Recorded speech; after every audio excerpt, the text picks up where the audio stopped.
पाठ 8 और गधे बोझा ढोने लगे। एक समय ऐसा था जब जंगल में गधे ही गधे रहते थे। सारे जंगल में गधे मस्ती में घूमते और पूरे जंगल में उनकी ढेचू ढेचू का शोर सुनाई देता। वहाँ घास पात की कमी तो थी नहीं। वे भरपेट खाते और मस्ती करते।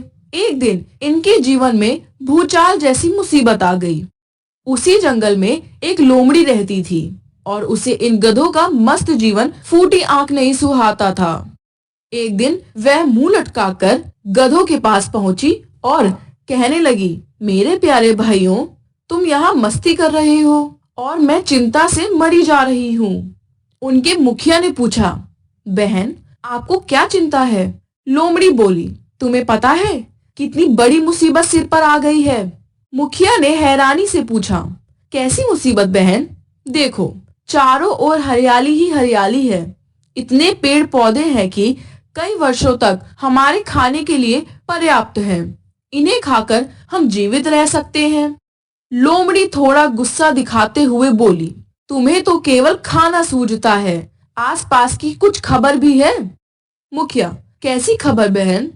लोमड़ी थोड़ी गंभीर होकर बोली, मैंने अपनी आंखों से देखा है कि जंगल के बीच में से जो नदी बहती है उसमें बहुत बड़ी बड़ी मछलियां हैं और उन्होंने अपनी सेना बना ली है। वे संख्या में तुमसे 10 गुना हैं। मुखिया ने हैरान होकर पूछा, तो इसमें डरने की क्या बात है? लोमड़ी, अरे, मैंने अपने कानों से सुना है वे तुम पर चढ़ाई करने की योजना बना रही हैं। यह सुनते ही गधे असमंजस में पड़ गए। सारा दिन सोच विचार करने के बाद मुखिया ने सलाह दी कि वे पास के गांव में जाकर रहेंगे। व्यर्थ जान गंवाने से कोई लाभ नहीं है। सुबह सूरज निकलते ही हम जंगल छोड़कर चल देंगे। जंगल में यह उनकी अंतिम रात थी।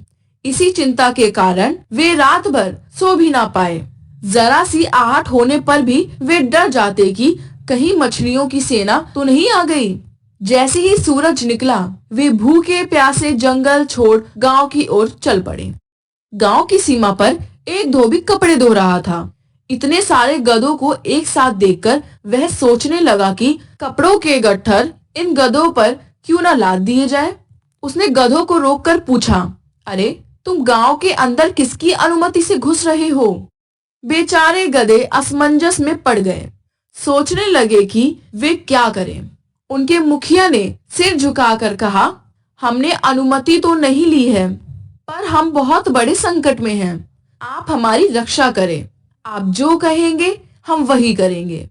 धोबी मन ही मन प्रसन्न होते हुए बोला, ठीक है, मैं तुम सबको अपने यहाँ रहने की जगह दूंगा, खाना दूंगा, परंतु मेरी एक शर्त है। सभी गधे एक साथ चिल्लाएं, शर्त? कौन सी शर्त है?